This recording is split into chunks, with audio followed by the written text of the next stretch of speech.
Hello, everyone, and welcome to Let's Connect Now.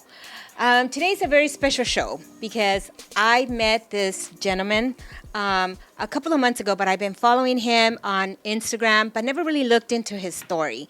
So I think today, we're hoping to touch some hearts and, your generosity for his mission with what he does. So everybody, please help me welcome Paul Avila. Hello. Hello. With Pauly's Project. Pauly's Project, yes. I'm excited to be here. Thank you so much.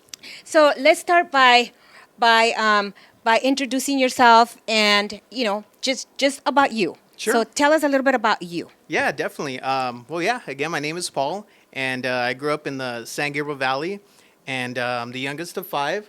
And pretty much, I was always kind of the quiet one, mama's boy and stuff like that. And I just basically loved sports, loved music, loved drawing.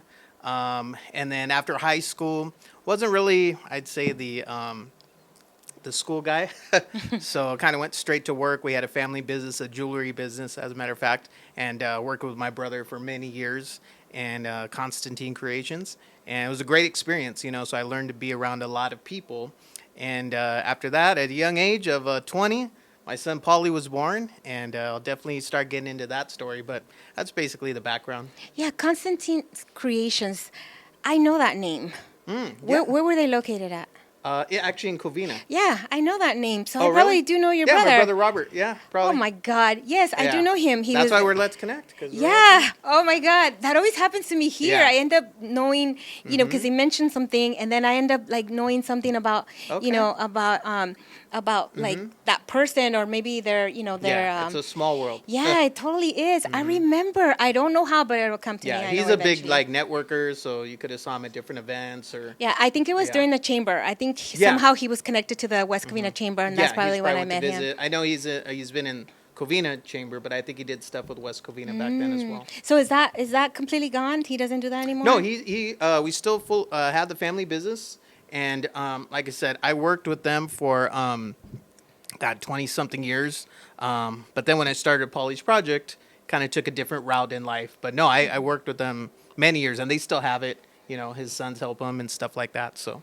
No, well, first off, thank you for sharing a little bit about yourself. I know that you have an incredible story, and I'm so happy to be sharing that today because I don't know, it just touched me. I know we talked a little bit about, because I was curious as to what it was and what it really did. So tell us a little bit about your son, Pauly. Sure, yeah. So Pauly is now 25 years old, and Pauly is a very unique, special boy. He was actually born blind and autistic. So normally it's one or the other, so obviously, at a young age, we found out he was blind. I think he was probably like a few months. Like we didn't even know, and we'd give him things and his eyes would kind of wander, and we just didn't realize that he was blind. We went to the pediatrician and they did like the eye exam and they said, oh no, go to Children's Hospital.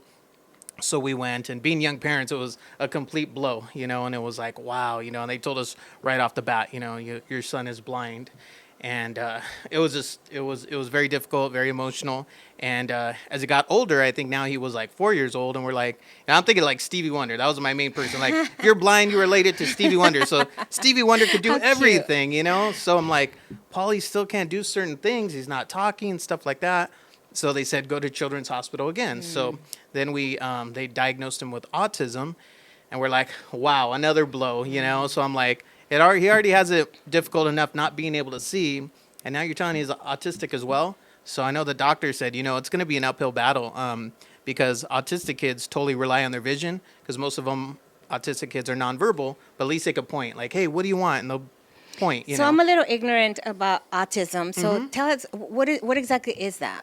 Yeah, so like I said, there's different... some are more high functioning, some are lower functioning. Pauly would definitely, I know it's always hard to say with Pauly because with his blindness and the autism, it's hard because, I'll just put it this way. So when he was younger, I went to an autism parents group, and they were like, hey, our sons, are nonverbal as well. Well, I just mentioned that, and they said, "Hey, have him point and stuff like that." And I said, "Well, no, he's he's nonverbal and he's blind and stuff like that. So then I'd go to the blind parents groups, and they said, well, have him tell you. I said, no, he's autistic. Oh my So gosh. basically, long story short, I can go on and on about both groups, but they're both like this, like, go to this group, go to that group. What the heck do you do? Like, he is a unique situation. So I started going online, doing my research, and trying to see, how do I help Pauly? Like, how do I make his life a little bit easier? And I really couldn't get a lot of information. And even with the schooling, they couldn't really find the right fit for him. So I started going like online, even through Facebook. Like, is there any other parents that experience that have both? Yeah. And it was a very small group that I met. And it was hard. And going through that situation, me and his mom had split. So now I'm like, hey, I'm a single father. Wow. It just made, life a lot difficult. And as Pauly got older, he started going through like his aggressive years.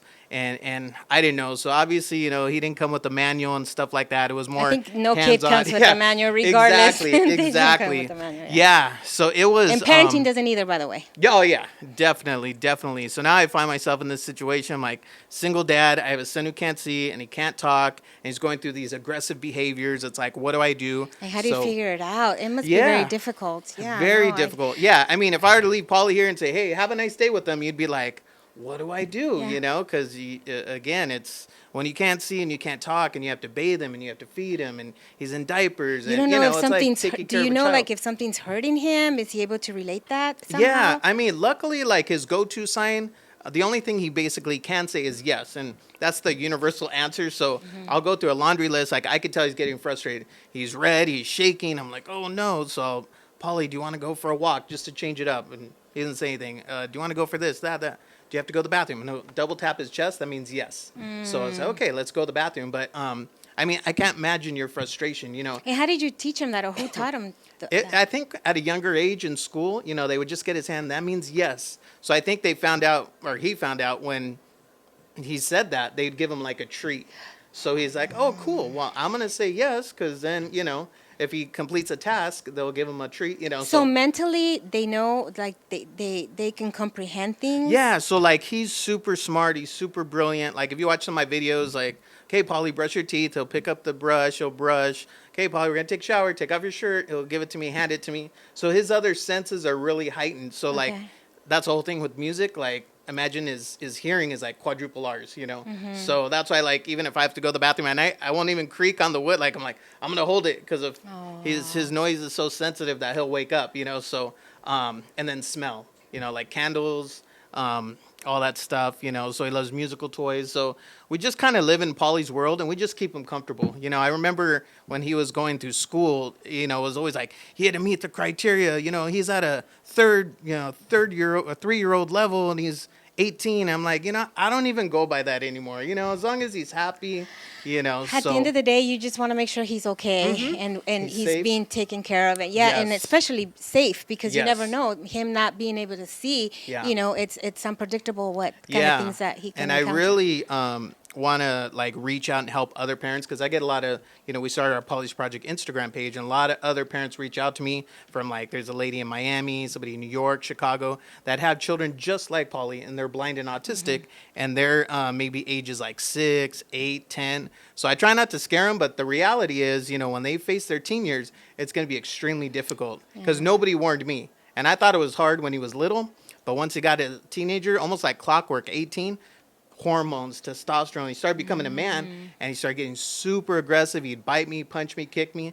So I think we went through like 5 years. Oh, it was so hard. Like we had holes in our walls. I mean, So can I stop you for just sure, a second? I'm jumping ahead, but yeah. No. You're doing fine. You're doing fine. And as you continue to tell me about him and the kind of things that you've encountered with him, Sure. I mean, I have to say, wow, your Yeah. heart, it probably doesn't fit in your chest, because it takes a big person to do that. It takes patience. It just takes a big person to to do something like this. I think me hearing you and I'm thinking about it. What if I would have had a kid like that? Because we always think that way Yeah. when we don't have a child that is Sure. that has those needs. We always think, oh no, I wouldn't be able to handle it.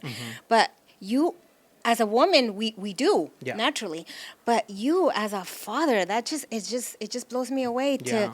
to hear everything that you go through. So it's Yeah. not just a woman that's a hero in someone's life. I think you're all that plus more. So Yeah. I Oh, just want to thank say, you. wow, No, I that's appreciate it. incredible. Yeah, and I mean, I'm giving you a quick version of it, but like I said, to relive those years, and I think the doctor said from 18 to 22 are going to be the roughest years, and he was 100% right. I mean, if you'd walk into my house, there'd be blood, glass, Oh my broken. gosh. I mean, it was wild. Like, he would just go to 0 to 1,000, and the hardest part is seeing your child hurt himself. So his main thing is he would punch himself. Like his head was his weapon. So he would slam it on things. And that was the scary part is like, he doesn't know what's around him. He doesn't know if he's by glass or metal. When you're blind, you're just going to thrust your head on something. And I'm like, he could literally kill himself one day, or they would call from his program like, Dad, come down. We have 5 men trying to restrain him, and they'd have to put him straps and stuff like that because he'd really hurt himself or hurt one of them. Where does that come from? Like his rage? I think it was just the like I said, the hormonal change, turning into a man, testosterone, hormones, bigger, stronger, and just not being able to verbalize, like think about how many decisions we make a day. Like, no, I don't want a hamburger. I want a taco. So sometimes you give him some simple and he'll slam the tape. I don't want, but he can't But he talk. can't say It's the it. frustration, I So can see that. I think it was everything, and like they said, 18 to 22, he was just a lot stronger. Before I'd wrap him, get him in a bear hug, Pauly, no. Well, now I'm grabbing his neck, he's bigger than me, and he'll throw me like a rag doll, And so you're doing that by yourself? I was, yeah. I mean, for years, again, mom's in the picture, he'd go back and forth, but at the end of the day, when I have him, I'm by myself. So that's why the program would say, how do you control him? Because we have 5 guys on him, and we can't even get him down. He was so wiry. So I'm like, I know. I had so much anxiety during that time. So like in the middle of the night, say he'd wake up with a meltdown and he would just start punching himself. So I never slept. I always had a little recliner next to him.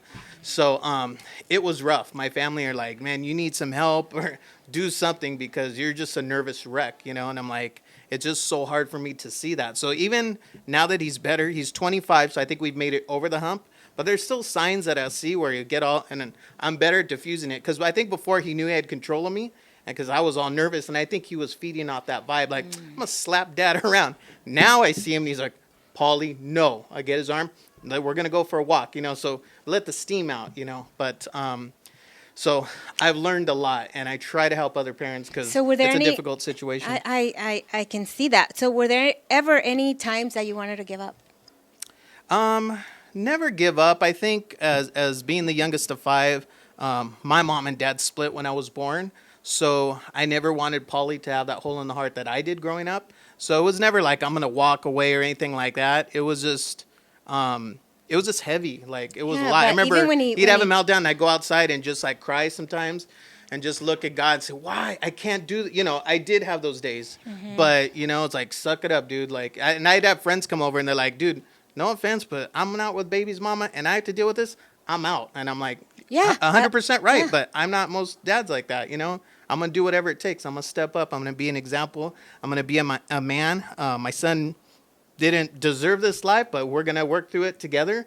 And I'm going to be on his side through the whole process. So, wow.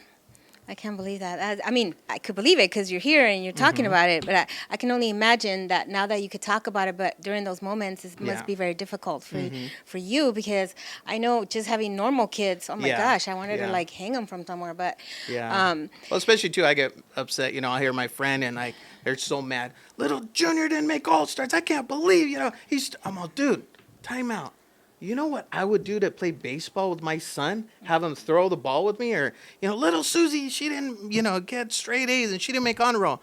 Dude, do you know what I would do for Pauly to read and write? That was like me. The simple things you take for granted, It's like, I have no idea. Come do a day with me, with Pauly. I swear, you'll appreciate your kid. Obviously I love Pauly. I appreciate him every day. But, the things that I miss out on, and I think long term, like, never going to be a grandpa. Pauly's never going to get married. He's never going to be able to drive a car. And it is what it is. We live in our little world, and I make him happy. He makes me happy. We're good. Wow.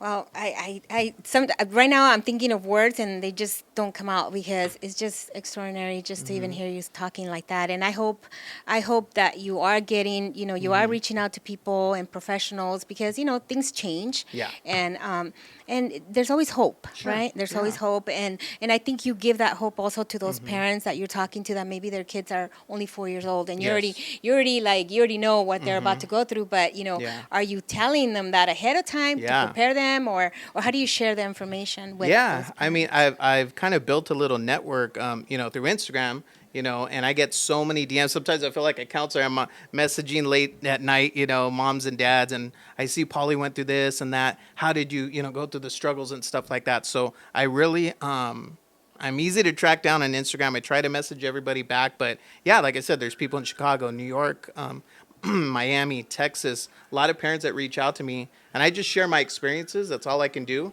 and try to help them out because it's every kid is different, unique, and I could say, hey, Pauly did this. I don't know if your kid will or won't, but this is what I did.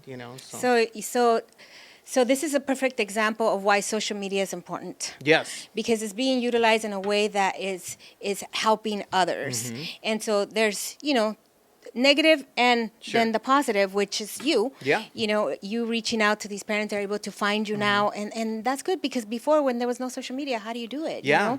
No, and there um, was when I was going through those days, there was no social media. I mean, I wasn't on yeah. it, and I just remember feeling depressed. I'm on an island by myself. Is there any other parents that are experiencing this? Like, God help me. What do I do? And I just felt so defeated. But I feel we made it over the hump, and I owe it to other parents to help them out because I never want them to feel like I did so alone at the time. Wow. So And those incidents do happen. I have my own personal stuff that I won't talk about, but yeah. you could feel alone for a long, long Oh, time sure. because Yeah. you don't know. I don't know. It feels weird to reach out to other people. Yeah. Well, for me, it was, and I just always think that if I would have done that, maybe the outcome would have been Yeah. better. But Yeah. it just happens that way. Yeah, and even on a And side note, I mean, not to get in my personal life, but like it hurt me with relationships, yeah. because I was single for all those years, and maybe I started talking to a girl, and they come in, they're like, "Wow, this is over. I can't do," and I'm like, "It's okay." At the end of the day, Pauly comes first. We thought we were gonna go to the movies. Well, Pauly had a meltdown, so I'm staying home.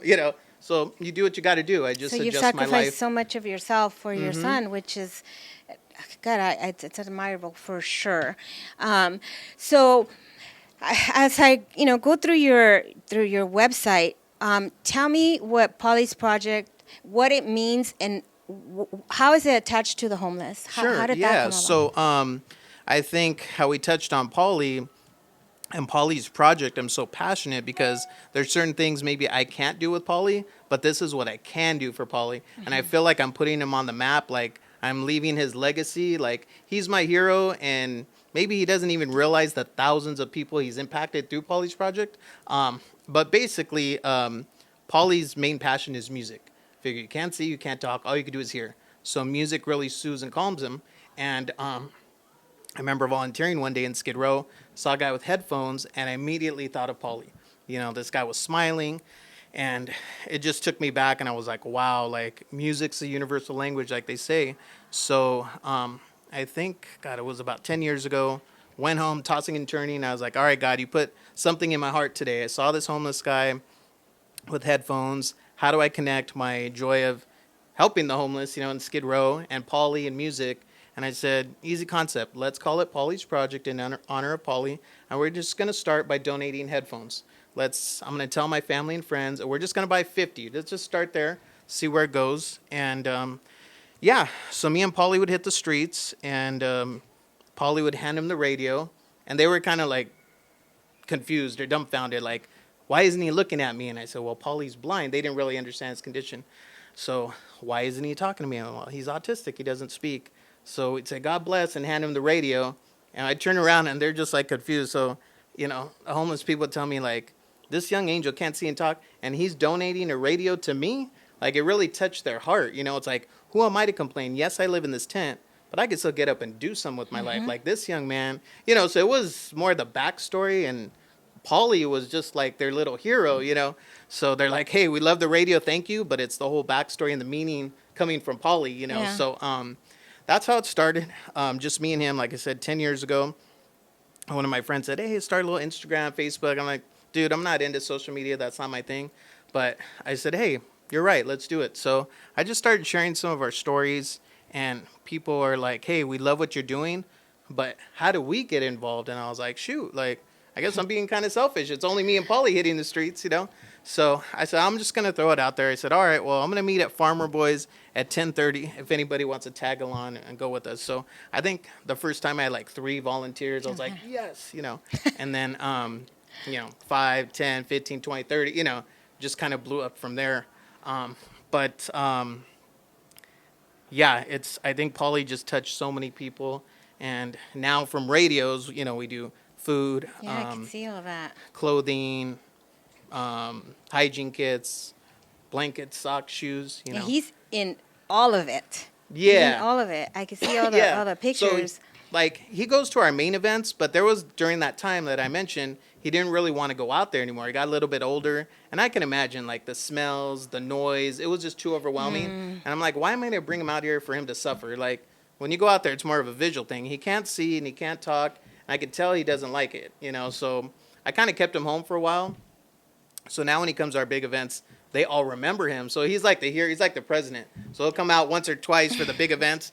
They're like, Pauly's here, and they just never forgot about him, So, Yeah. but now we have an amazing team of volunteers. We have a warehouse, we have a Pauly's project van, and it's just really grown, and I think at the end of the day, it's just about giving back and saving humanity, I mean, we can go into homelessness, which is a huge topic Yeah. itself, but at the end of the day, I think it's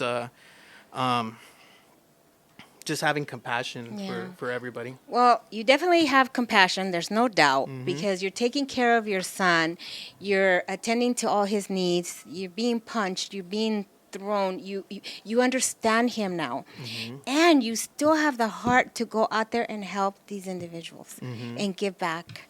Yeah. Okay, what pedestal am I gonna build for you here? 'Cause this is big. This is big. I mean, well, I think like people pat me on the back. They're like, "It's amazing what you do." I said, "Well, I don't really look at it that way because at the end of the day, like, Pauly's prepared me for this work. Like, I'm a caregiver at heart. So think about it. I'm up 2 o'clock in the morning changing diapers, whatever I have to Oh, do so to he's feed on- and bathe he- them. So when I go out there and I'm helping these people, it's nothing that I'm not doing in my own house. So it's not like I'm like, oh, turn but it on. still, I'm I gonna would be think Superman. I would think you're tired. I mean, when was the last Yeah. time you had 8 hours of sleep?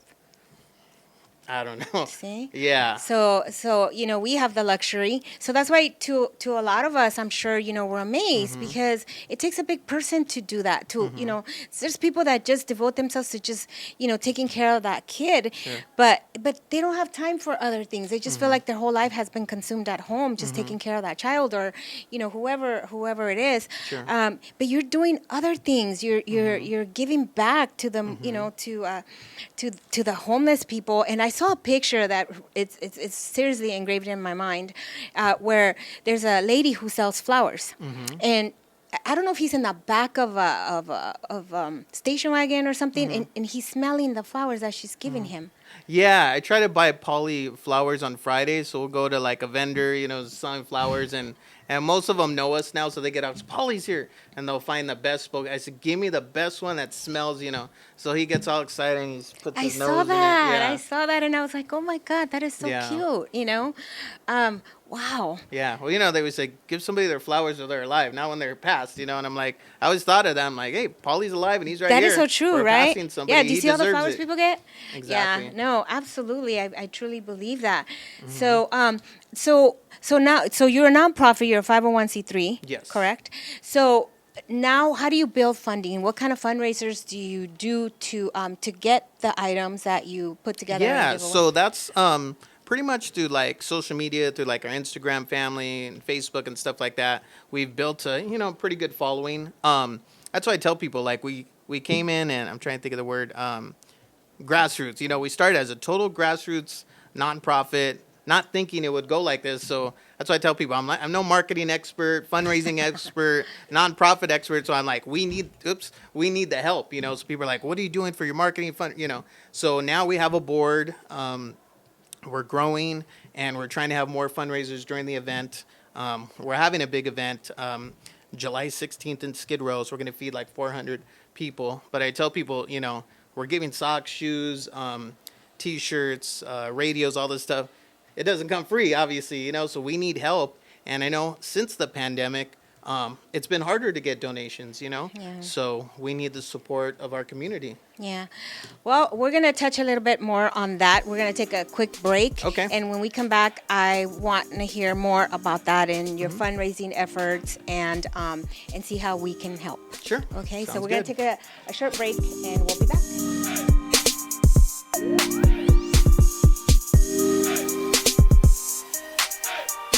What's up, guys? This is Paul from Pauly's Project. I hope you're enjoying the show. If you want more information, you could track us down on Facebook and Instagram at Pauly's Project. Also, our website is paulysproject.org, and that's PAULYS Project. And don't forget, we have our huge 9th annual Giving Back event coming up July 16th on Saturday at 10:30 a.m. And we hope to see you out there. We need volunteers and we need donations. Thank you, guys. So, welcome back. We took a little short break, but and you and I, we've continued to talk, and because I want to have a better understanding of what you do, but before we go into that, and I know because I have so many questions in my mind, and I apologize for that. But what kind of music does he like? I know it's Or does he listen always to? it's always a famous question. Like, what does Pauly like? Yeah. It's funny because I'm sure he takes after me, but he loves oldies. Like for whatever Oldies? reason, oldies like kind of mellows him out. He loves Like you're my puppet and that kind of stuff. Yeah, I'm not your puppet. It's close. Yeah, stuff like that. Exactly. If you watch our videos, you'll see Pauly's always rocking out to oldies.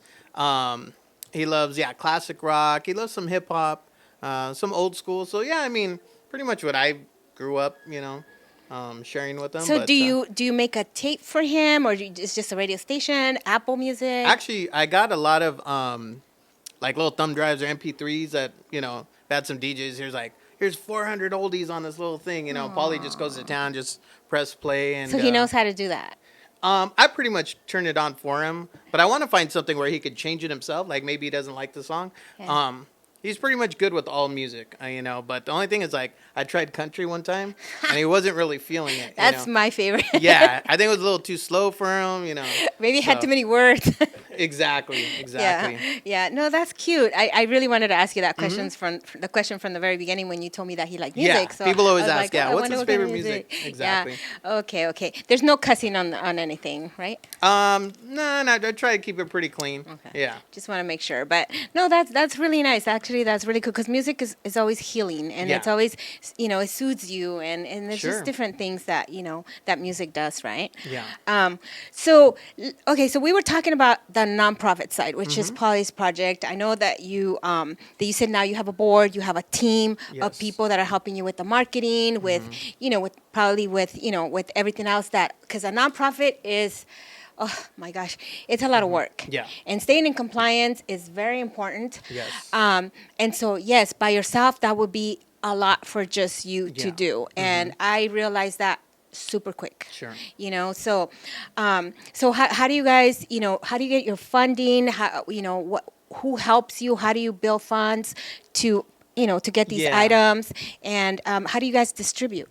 Yeah, so I mean, lately we've been blessed, with different organizations that are like, hey, we got leftover, here's 300 socks, or I have another organization just gave me 400 shoes, so it's kind of a little network we built that we've been blessed to get stuff. But sometimes that runs out, and you need the funds to purchase stuff. We make, in the beginning when we started our organization, it was the old peanut butter and jelly sandwich, Now we're making fully hot cooked meals, rice, beans, carne. I mean, we go all out. I have 2 cooks and stuff like that. So it's that's been the hard part is, letting people know like, hey, we need donations. But, I think to get to the next level, you start needing more funding, more grants, stuff like that. So that's kind of where we're at, the growing level right now, kind of building the structure. Before it was like a smaller scale. Now that we're serving so many people, we need more help.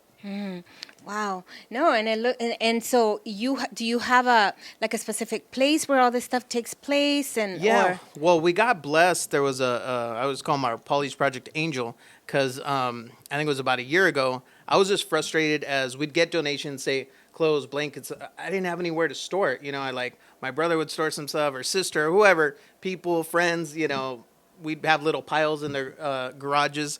And then when it comes to Sunday, I'd have to go everywhere to get the stuff, and it was like ridiculous. So I had a guy reach out to me, and he always likes to stay anonymous.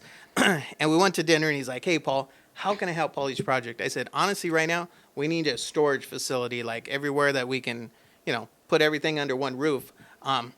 So yeah, he's paying like 1,400 a month for us for the next 3 years, and it's 1,000 square foot warehouse. We have all these racks. I mean, it's amazing, So that's where we're able to store all our donations. And is that where they work and they put together these kits?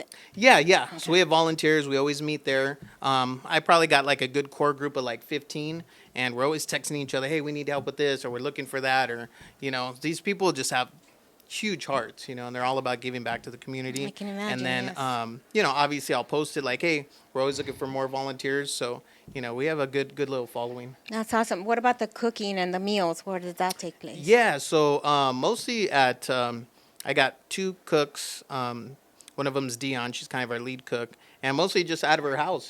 She lives close to our warehouse, so we just organize it. So we're like, hey, maybe one day we'll get a food truck or a bigger kitchen. Wouldn't that be nice? Yeah, wouldn't that be nice? That would be pretty awesome to be able to do something like that. My parents owned a restaurant and a food truck. Yeah. And those things can come in pretty handy if you had something like that. Exactly. So this is pretty awesome. I have two sons who are chefs. Oh, wow. One is an executive chef. The other one's a sous chef. They're quite young still, and so they've always talked about what if once we get stable, what if my oldest is Joseph and the other one is Christopher. What if Chris and I, we started making meals for people just to give them to people that are hungry? Yeah. And I'm thinking about you right now. They're not close to here, but when they do come here, I would love for them, because the executive chef, he actually puts together the recipes, and he works at a very high end hotel in Yosemite, inside Yosemite, and so now he wants to give back. He doesn't want anything for his birthday. He's like, whatever you're going to give me, Mom, can you just please donate it somewhere? Oh, wow. That's awesome. Yeah, he loves dogs. And he's a giver. That kid has the biggest heart in the world. He'll take off his shoes for somebody. Wow. That's who he is. And Christopher the same way. If he sees somebody that needs it, and I'll be like, "Where's your whatever?" He's like, "Oh, I give it to somebody because, they just said, oh, that's cool." So I just said, "Hey, Yeah, that's and awesome. they didn't even ask me for it. I just gave it to them, And they're like that because I've always took them to volunteer and to serve the homeless during, I was going to say, you must have planted the seed somewhere in their life. Yes, and I always thought that was very important. Yes. And then also with my daughter going to Bishop Vermont, they would always go to the mission and separate food. But a lot of those kids were not appreciated. They didn't know the value of volunteering. They were just worried about, their hands or nails or whatever.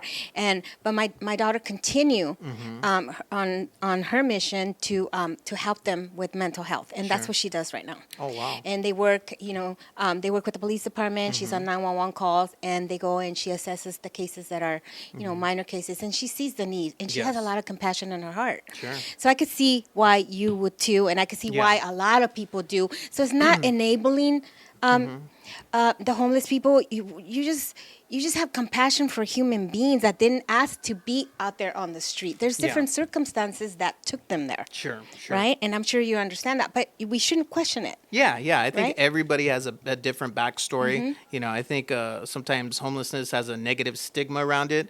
But I want people to know that there are a lot of, positive stories that have happened with Pauly's Project helping our homeless friends, And you mentioned that to me earlier, that you have a lot of stories of people that, that you've touched. And I'm sure, to them, having you listen to them and just take the minute to just hear anything they have to say, it means a lot to them. Yeah. Well, sometimes when you hear from them direct, like this one guy, John, he's all, think about the thousands of cars that pass by me every day. Nobody really gives a damn if I'm dead or not.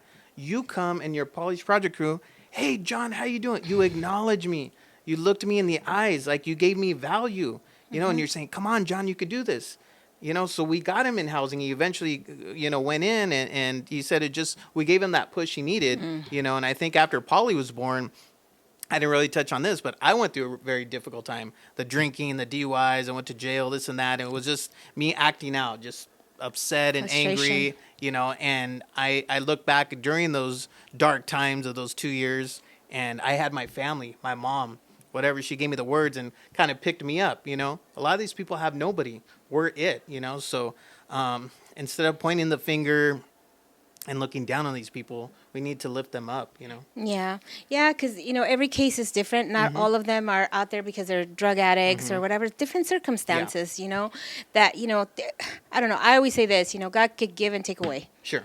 And so I'm a true believer of that. Mm-hmm. So that's why for me, I mean, I don't go around trying to help everybody, Yeah. but I always tell people if you're going to give, don't question it, just Yeah. give. Yeah. And I'm sure that's what you do. Sure. Yeah. And, Yeah. Well, being out in the streets for the last 10 years, I see, and it's so sad, and there's over 70,000 homeless in LA County. It's just out of control. So when we feed 150 on a Sunday, I'm like, that's great, but I'm not going home patting myself on the back. I'm like, there's thousands that we couldn't, but I don't try not to look at it like that. Like they say, if you can't feed 1,000, feed one person, so as long as we're making a difference, we're uplifting them. Yeah, don't put that stress on yourself because yeah. that's a lot. Yeah. That's a lot. But I have a question for you. Mm-hmm. So right now you're doing a lot of stuff in Skid Row in LA. Yes. So why Skid Row?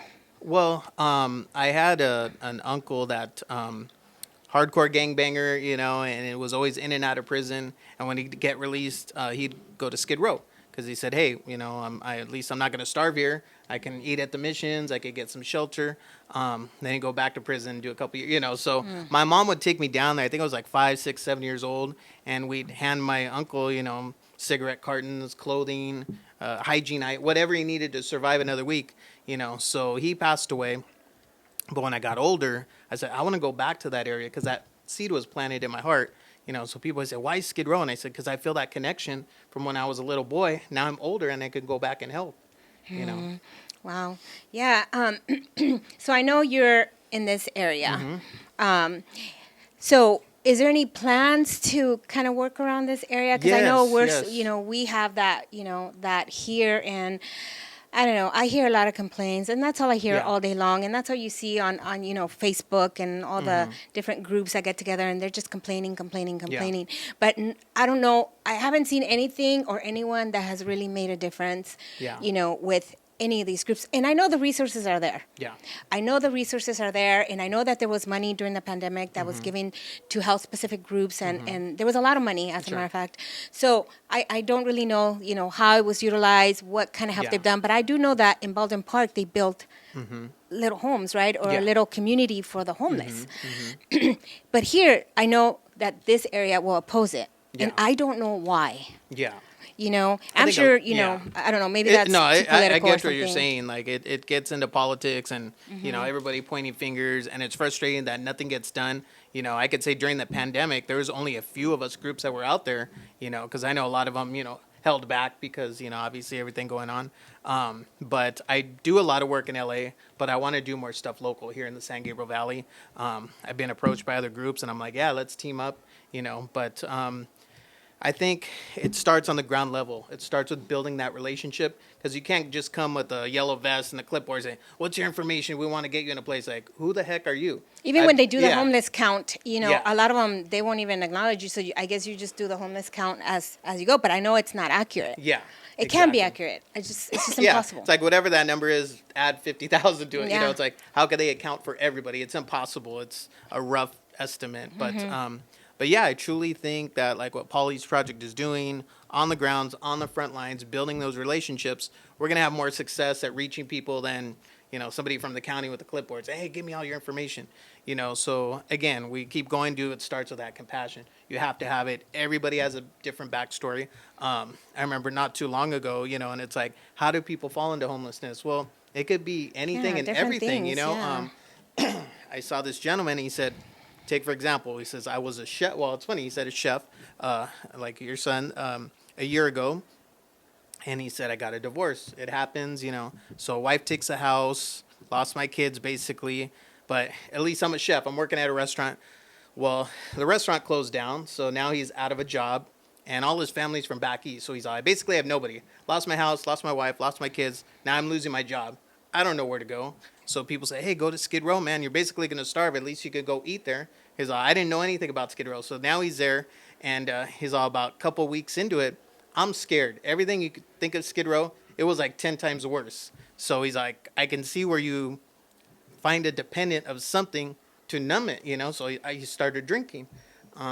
Excuse me.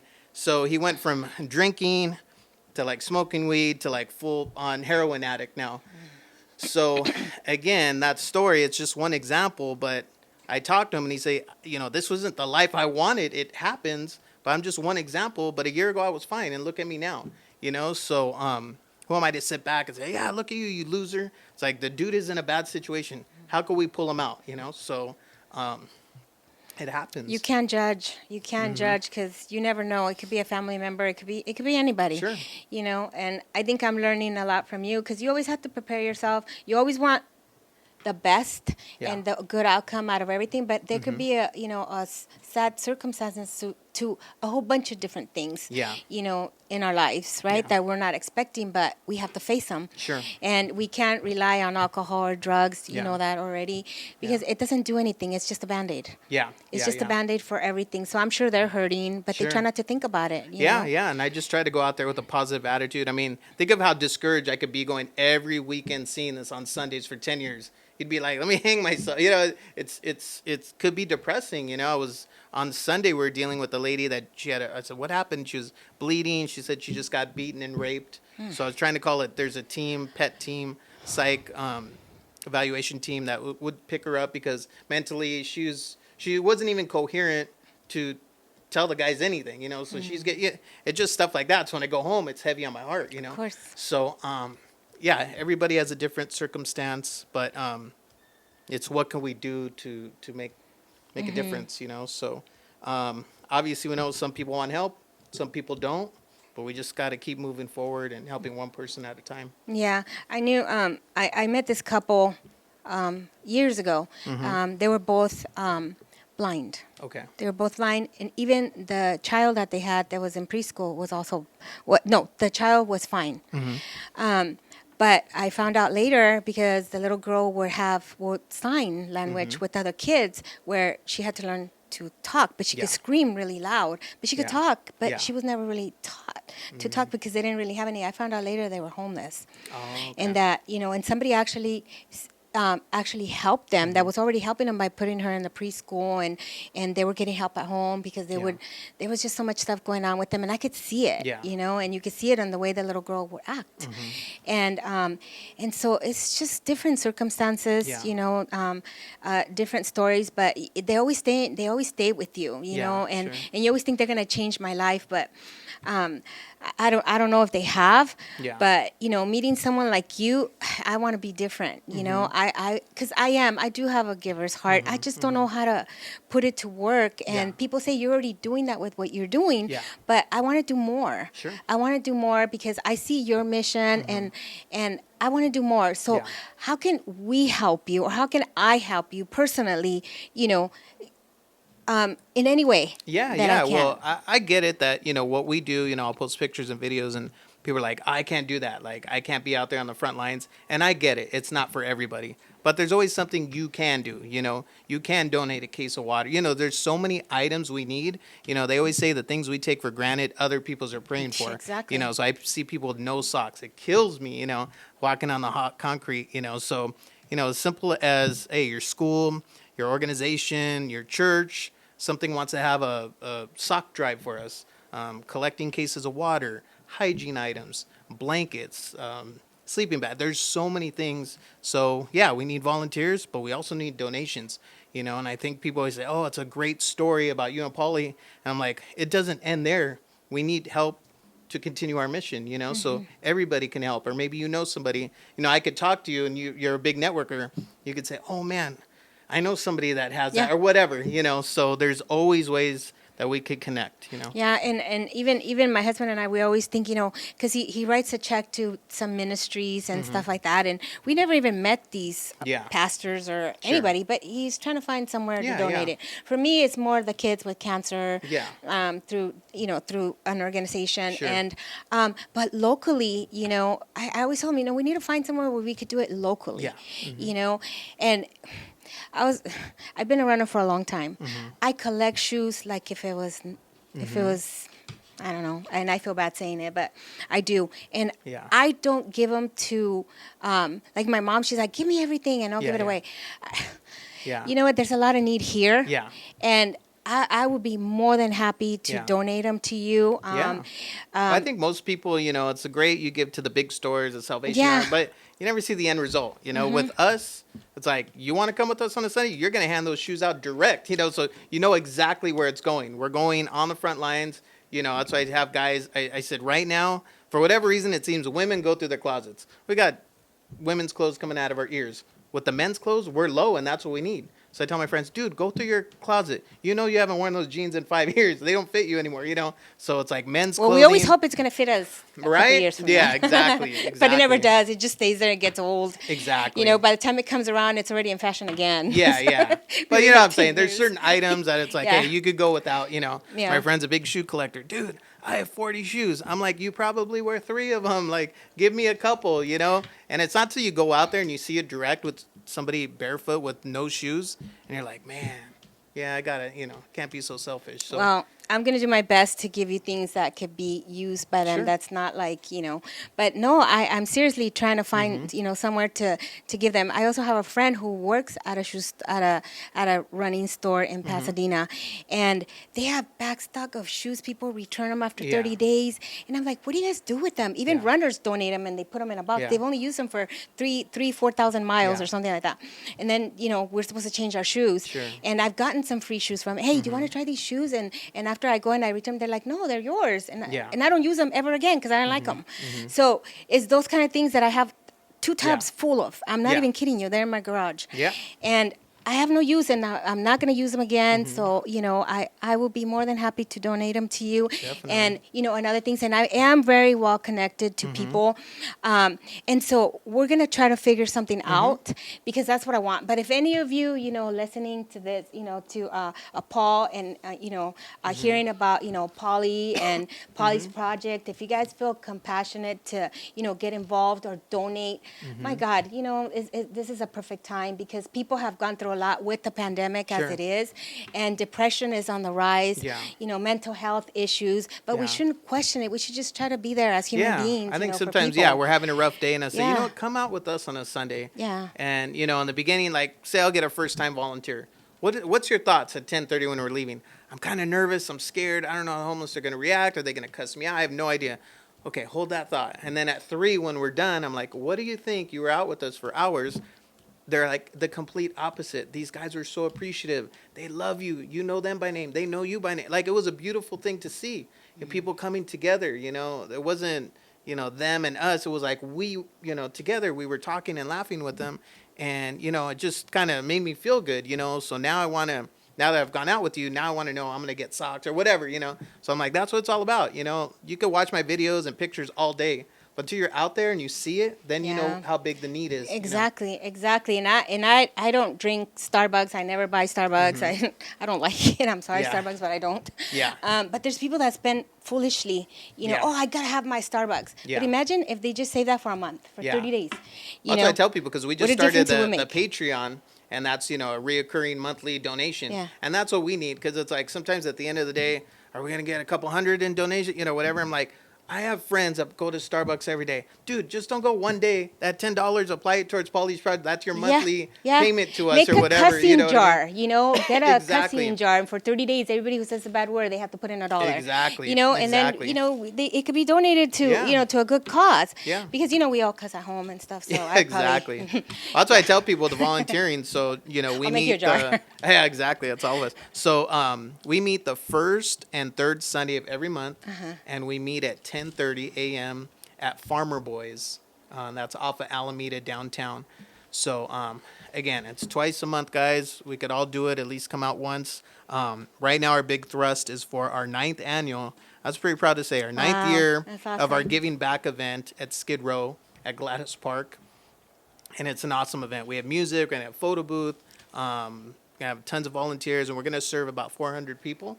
So we really need those monetary donations right now. I'm purchasing so much. I know a lot of people wait till the last minute, like, hey, Paul, I'll get you before the event. I'm like, dude, we need it now. I'm only 23 days away from the event, you know? So if you go like on Instagram, we have the link in our bio, and it has our like PayPal, Cash App, Venmo. But and it we'll all provide adds all up, that you know. information on, Sure. on this podcast as well. Exactly. And yeah, maybe, maybe through your service club or something, if it Yes. touches you and you guys want to make it a project, why not?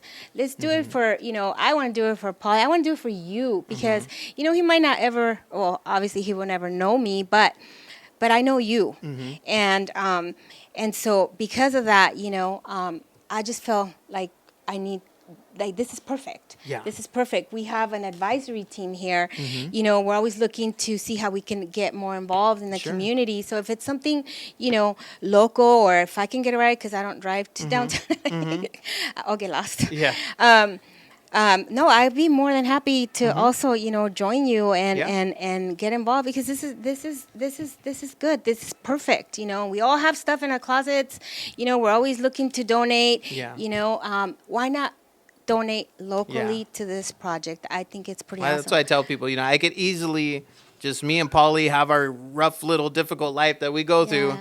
and just turn my back on the world. But I'm stepping it up a notch and saying, hey, this is my situation, and I'm turning it into a positive, and I'm still giving back to the community. So my friends, you guys have no excuses, man. Step up your game, help others, Yeah. show an act of kindness, bring compassion, and if you can't go out there, do what we do.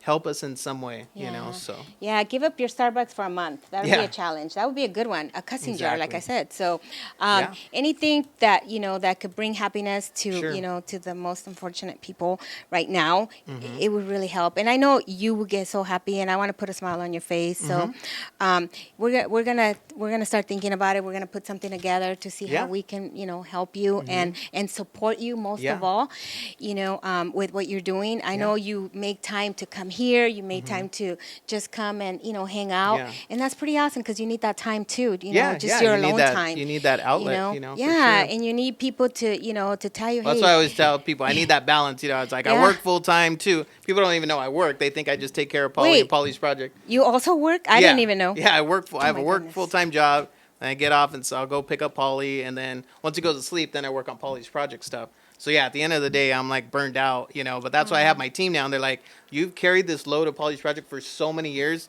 Let us help you," So it's amazing. I have an amazing team, and definitely don't take credit by myself. But yeah, it's like-minded people, and we didn't even want to touch on the word enable because I get that often. You're enabling the homeless, and I say we're enabling them to live a happy life and to survive another day. If you go in the areas where I go, nobody should be living like that. They're in rats and feces and stuff like that. And we're trying to get people into services, and doing the best we can.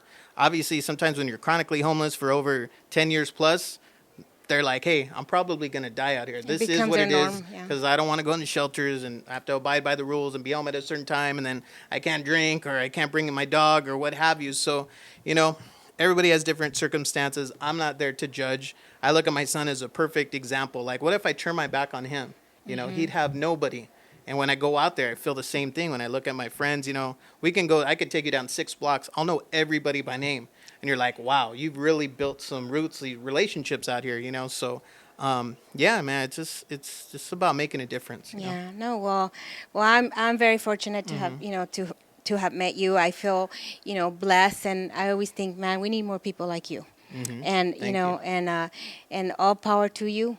Super dad, and thank you for doing everything that you do for your son, for the community, for other human beings, because every life should matter. Yes. Every life should matter, and you're the perfect example of teaching us that. And I want to learn more from you. Thank So you. I with appreciate that, it. we're gonna say, thank you for being here. Really appreciate it. Thank We're gonna put Paul's information when we start advertising this podcast, and so that way you guys can get in touch with him, or if you guys want to call the Greater West Covina, we'll try to give you as much information as we can on how you can get involved. So with that, I say thank you. Have a great evening, and God bless you. God bless.